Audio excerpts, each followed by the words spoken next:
Bonjour à tous, nous reprenons notre session Git et nous allons rentrer dans le vif du sujet en étudiant quelques commandes en utilisant un terminal. Les commandes que je vais taper directement dans le terminal seront accessibles sur le support de cours que je vous mets à disposition. Me voici donc dans un terminal, dans un dossier de travail. La première commande qu'il est possible de taper lorsqu'on utilise Git, eh bien c'est simplement la commande Git. Celle-ci vous permet d'avoir un accès rapide à l'ensemble des principales commandes. Il est possible d'approfondir comment on utilise ces commandes en utilisant la commande git help, telle que c'est indiqué ici. Lorsque l'on souhaite utiliser Git pour superviser le code source de nos projets, il convient de définir un minimum de paramètres. La commande git config permet d'accéder à la configuration de votre environnement Git. L'option moins globale permet ici de spécifier que l'on s'intéresse aux paramètres qui seront utilisés par défaut lorsque vous créerez un nouveau projet. Enfin, l'option -L permet de lister l'ensemble des paramètres. Je vais m'attarder ici sur deux paramètres essentiels sans lesquels il est impossible de travailler. Vous devez en effet obligatoirement fournir un user.email et un user.name pour pouvoir commencer à utiliser Git. En effet, le parti pris de Git, c'est de reconnaître les participations de chaque contributeur sur un projet. Donc chaque commit sera associé à un auteur et cet auteur doit être clairement identifié. Alors je vous propose de rentrer dans le vif du sujet en partant d'un projet vierge et donc si l'on souhaite créer un nouveau projet en partant directement de Git, eh bien il suffit de préciser la commande git init en fournissant le nom du projet.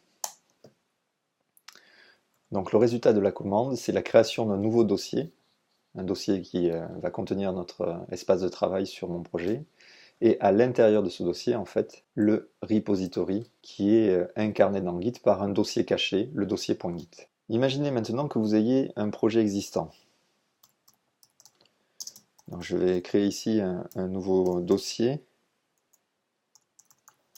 correspondant à ce projet existant. À l'intérieur de ce projet, je vais donc créer quelques fichiers.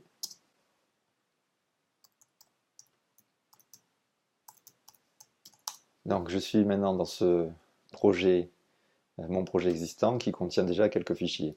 Et bien pour superviser ce projet-là et superviser les évolutions donc contenues dans ce projet, il suffit d'utiliser la commande git init à l'intérieur du dossier contenant l'espace de travail. Et on obtient pour résultat un résultat équivalent à ce que l'on montrait tout à l'heure, c'est-à-dire que un dossier .git qui représente le repository créé localement a été ajouté à notre dossier de travail. Une commande essentielle lorsque l'on travaille avec Git, c'est la commande qui va nous permettre de savoir où on en est dans notre espace de travail, quels ont été les fichiers modifiés, quels sont ceux que l'on veut ajouter au repository Git. Cette commande, c'est la commande git status. L'exécution de cette commande nous donne plusieurs indications. La branche dans laquelle nous travaillons par défaut, on reviendra sur cette notion de branche ultérieurement. Nous sommes sur la branche master qui correspond en fait à la branche principale. Nous n'avons pas encore commité de fichiers dans notre repository Git. Ceci nous est indiqué par la marque ici que nous sommes sur un commit initial. Et cette commande nous indique donc que nous avons 3 fichiers qui pour l'instant ne sont pas traqués. Ce sont des fichiers untracked. La commande nous indique qu'il est possible d'ajouter ces fichiers avec la commande git add. Alors on va ajouter ces fichiers sur un endroit particulier qu'on appelle en général en français l'aire d'embarquement et que l'on traduit en anglais par l'expression staging area ou index. Et cet ajout des fichiers dans l'aire d'embarquement va nous permettre ensuite de commiter ces fichiers-là. Par exemple ici, si j'utilise git add pour signifier que je voudrais commiter le premier fichier et que je relance la commande git status, eh bien on voit maintenant que le fichier file0.txt qui apparaît ici en vert est prêt à committer et que les deux autres fichiers sont toujours non traqués par Git, puisque je ne les ai pas ajoutés explicitement à l'index. Quelques raccourcis, si on estime que l'ensemble des fichiers que nous avons ajoutés sont prêts à être committés, on peut utiliser la commande git add en précisant que l'on va ajouter l'ensemble des fichiers qui ont été ajoutés ou modifiés dans le dossier courant en utilisant le caractère joker point. Maintenant, la commande git status nous indique que l'ensemble des fichiers sont prêts à être committés. Donc, je vous propose de faire notre premier commit. Ce premier commit, en fait, s'exécute en tapant en ligne de commande git commit. Et ce qui est très pratique, c'est de pouvoir associer directement le commentaire que l'on souhaite affecter à ce commit grâce à l'option "-m".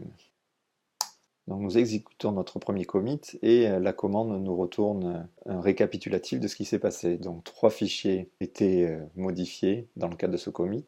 Donc un premier commit a été créé, les 3 fichiers ont été insérés dans le repository. Alors après ce commit, la commande status va nous permettre de vérifier que nous avons bien notre espace de travail qui est en parfaite cohérence avec ce qu'il y a dans le repository. Alors je vous propose de continuer à illustrer cette première étape dans l'utilisation de Git en modifiant, donc par exemple le fichier 0.txt.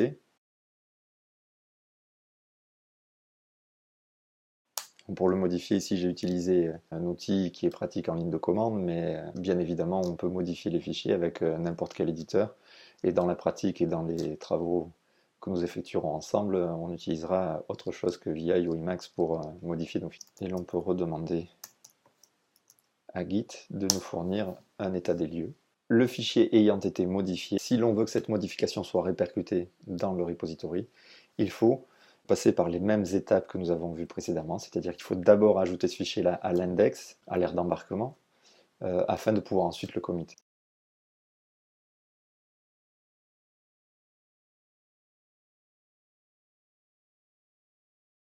Donc notre fichier qui a été modifié est maintenant passé dans un état qui lui permet d'être ajouté au repository avec la commande commit.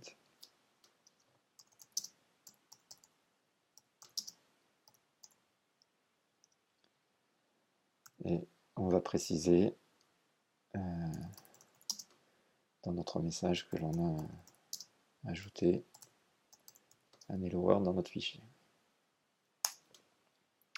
Donc cette fois-ci, nous voyons que nous avons inséré 2 lignes dans le fichier modifié file0.txt.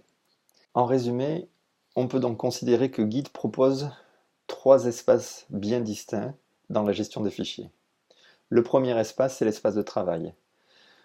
C'est donc le dossier dans lequel vous, en tant que développeur, vous avez l'ensemble de vos fichiers sur lesquels vous travaillez. Il y a ensuite l'aire d'embarquement, c'est-à-dire l'étape intermédiaire entre l'espace de travail et le repository Git. L'aire d'embarquement pointe l'ensemble des fichiers qui ont subi des modifications ou qui ont été ajoutés et qui sont candidats à un commit. C'est donc le développeur qui choisit, quand ces fichiers sont prêts, de les placer dans l'aire d'embarquement avant de les injecter dans le repository avec la commande commit. Et enfin, le repository, qui contiennent l'ensemble des fichiers qui ont été committés. Et c'est donc dans le repository que l'on va avoir la traçabilité de l'ensemble de nos fichiers, c'est-à-dire l'accumulation des différents commits représentant différentes révisions, différentes versions de notre projet. Comme déjà évoqué, l'aire d'embarquement, dans toute la documentation relative à Git écrite en langue anglaise, elle sera désignée par les termes index ou staging area.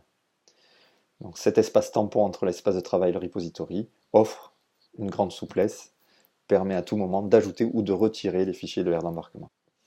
Ce qui est extrêmement fréquent lorsque l'on développe un projet informatique, c'est de devoir ignorer des fichiers. Alors ignorer des fichiers, ça veut dire simplement qu'on ne veut pas que certains fichiers viennent polluer l'aire d'embarquement. Alors, a priori, nous avons tous ici travaillé déjà avec des langages de programmation compilés. Donc la construction du projet, la compilation du projet génère des classes en code objet. En Java, par exemple, on génère des fichiers .class qui correspondent au bytecode Java.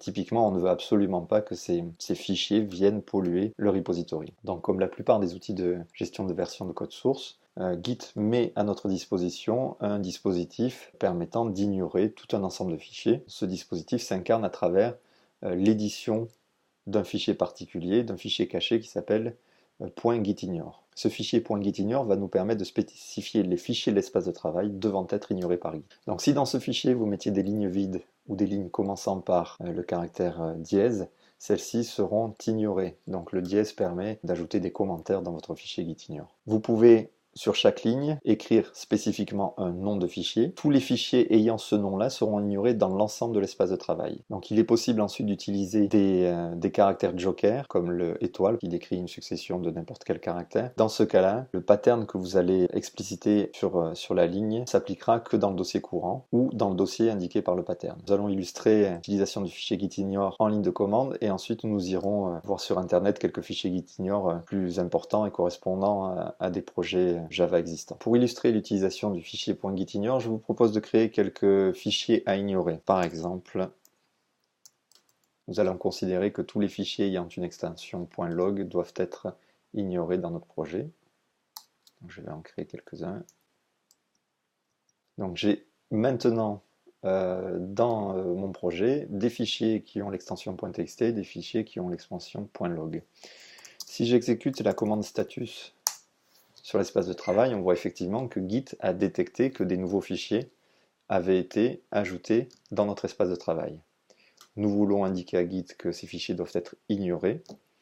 Nous allons donc créer et éditer un fichier git ignore à l'intérieur duquel donc nous pouvons ajouter un commentaire. Ignorons les fichiers finissant par .log. Et ensuite, donc, les lignes qui ne sont pas des commentaires vont pouvoir nous permettre de spécifier les fichiers à ignorer. Donc ici, j'indique que tous les fichiers qui ont une extension .log devront être ignorés. Je sauvegarde ce fichier. Et nous allons maintenant réexécuter la commande status, git status. Et il se passe une chose intéressante, c'est que les fichiers .log effectivement n'apparaissent plus du tout dans la liste des fichiers non traqués, c'est-à-dire que nous avons bien indiqué à Git qu'il fallait qu'il ignore ces fichiers-là, donc il n'en parle plus. Par contre, le fichier .gitignore, lui, apparaît explicitement comme un nouveau fichier qui n'est pas encore traqué par Git. La question qui peut se poser, c'est est-ce qu'il est pertinent ou pas de mettre le fichier .gitignore dans le repository. La très grande majorité des cas, il est plutôt pertinent de partager avec l'équipe de développement le même fichier gitignore pour s'assurer que tout le monde est aligné sur les fichiers que l'on veut voir apparaître explicitement dans le repository et aussi que tout le monde soit aligné sur la liste des fichiers que l'on ne veut pas voir dans le repository parce que cela pourrait polluer les environnements de développement de chacun. Donc le parti pris ici va être de traiter le fichier .gitignore comme n'importe quel autre fichier à ajouter au repository. Donc nous vérifions que le résultat attendu est confirmé. Donc nous sommes de nouveau en cohérence entre notre espace de travail et le repository. Sur la branche master, il n'y a plus rien à committer, pas de fichier modifié en attente de modification. Alors je vous propose de faire un petit tour sur GitHub et de regarder quelques projets contenant des fichiers gitignore.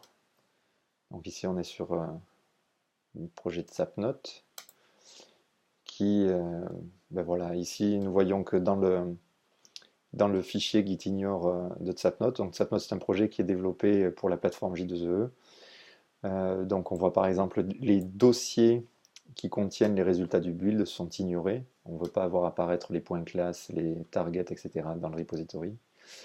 On voit aussi que les fichiers qui sont générés par les environnements de développement en général sont ajoutés au gitignore. Cela permet aux équipes qui sont distribuées et à chaque membre potentiellement de travailler avec son propre environnement de développement, donc que ce soit Eclipse, IntelliJ, NetBeans ou autre, et de s'assurer donc que ces fichiers-là ne viendront pas polluer la plateforme des différents développeurs. En synthèse, on peut résumer la manière dont Git gère les fichiers en considérant qu'il y a 3 groupes de fichiers lorsqu'on utilise Git.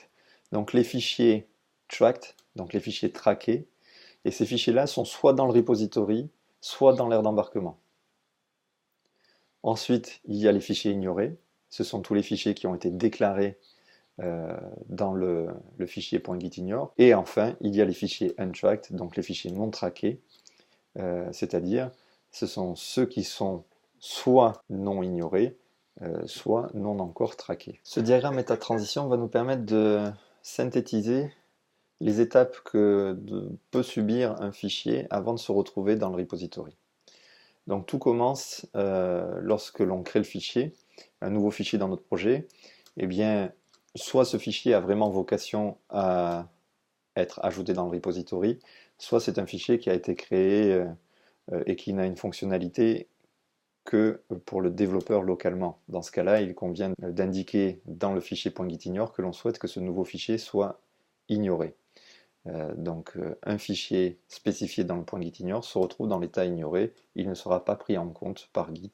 Un nouveau fichier peut être ajouté dans l'index.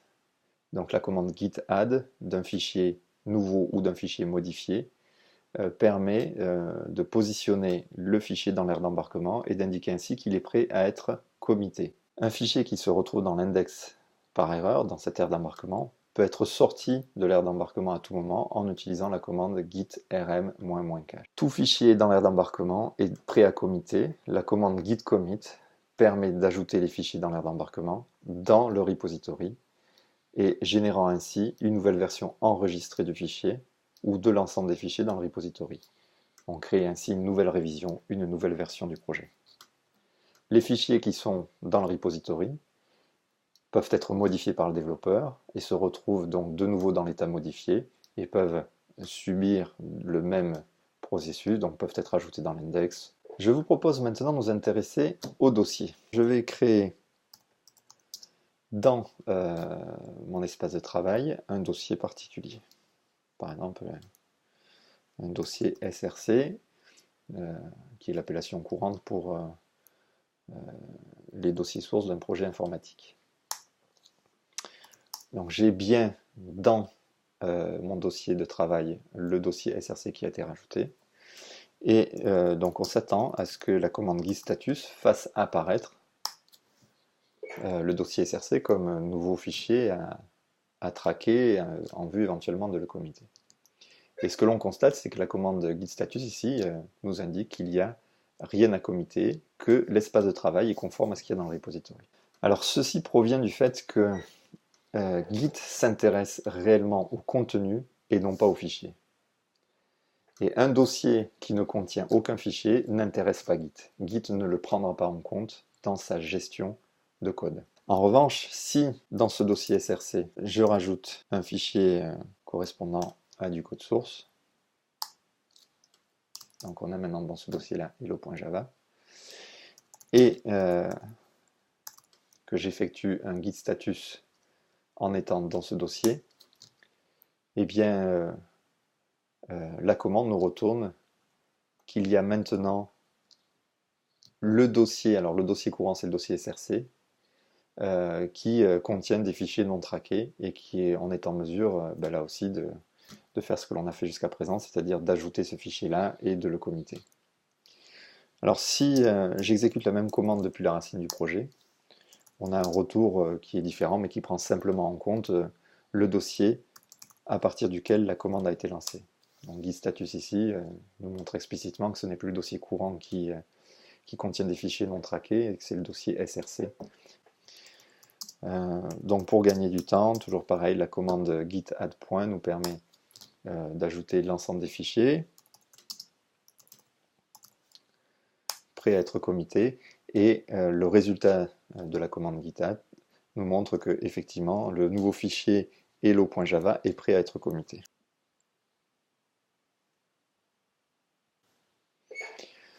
En résumé, donc cette phrase git tracks content not file, c'est vraiment un mantra dans Git. On s'intéresse au contenu, on ne s'intéresse pas au fichier. Donc un dossier vide ne sera pas traqué tant qu'il ne contiendra pas des fichiers. Alors nous allons aborder à présent un point très particulier, très caractéristique des outils modernes de gestion de code source comme Git. C'est la manière dont les objets sont stockés dans le repository. Donc un repository Git peut être perçu comme une base de données une base de données qui va stocker 3 types d'objets. Donc les blobs, un blob c'est ce qui va correspondre au contenu d'un fichier présent initialement dans notre espace de travail. La notion de tree, donc qui va correspondre en fait à la description du premier niveau d'un dossier. Et enfin, le troisième type d'objet sauvegardé par Git, ce sont les commits. Donc un objet commit contiendra la description d'un commit avec le commentaire, l'auteur et le pointeur vers le dossier ou les dossiers qui caractérisent l'espace de travail au moment du commit. Les identifiants de ces objets sont calculés sur la base de la valeur du hashcode SHA-1 de l'objet. Alors cette approche, elle est intéressante parce qu'elle va permettre d'associer un identifiant unique pour chaque objet, mais cet identifiant unique va être aussi caractéristique du contenu de l'objet. Donc le code SHA-1 calculé sur un fichier, si deux fichiers ont deux codes SHA-1 différents, on a la certitude qu'ils sont différents, et si deux fichiers ont le même code SHA-1, eh bien la probabilité qu'ils soient identiques est tellement proche de 1 que l'on considère effectivement que deux fichiers ayant le même code SHA-1 représentent le même contenu. Alors ceci va permettre à Git de fonctionner d'une manière très efficace, c'est-à-dire que d'un commit à l'autre, Git va être capable de vérifier pour les fichiers qui apparaissent dans l'aire d'embarquement que l'on souhaite committer, et bien que ces fichiers-là n'existent pas déjà dans le repository en calculant le code SHA-1. Et donc Git va ajouter dans le repository uniquement un fichier que s'il n'existe pas de code SHA-1 correspondant déjà à ce fichier. La conséquence, c'est que vous ne pourrez jamais avoir deux fichiers ayant le même contenu dans Git. Ils seront toujours associés au même fichier. Alors ça paraît plutôt être du bon sens que de fonctionner ainsi, mais si on compare avec d'autres outils de gestion de version de code source comme SVN, eh bien, on n'est pas du tout sur un modèle de ce type-là. Alors un exemple très concret, on le verra ensuite, c'est que par exemple dans SVN, lorsque l'on crée de nouvelles branches, on duplique tout le contenu d'un projet. Et donc on peut se retrouver avec des repositories ayant un volume croissant de manière quasi exponentielle dès que l'on crée de nouvelles branches. Et cela dissuade en général les développeurs de créer des branches sur des très gros projets avec SVN. On verra que, au contraire, dans Git, la création de branches, on pourra en user et en abuser à moindre coût.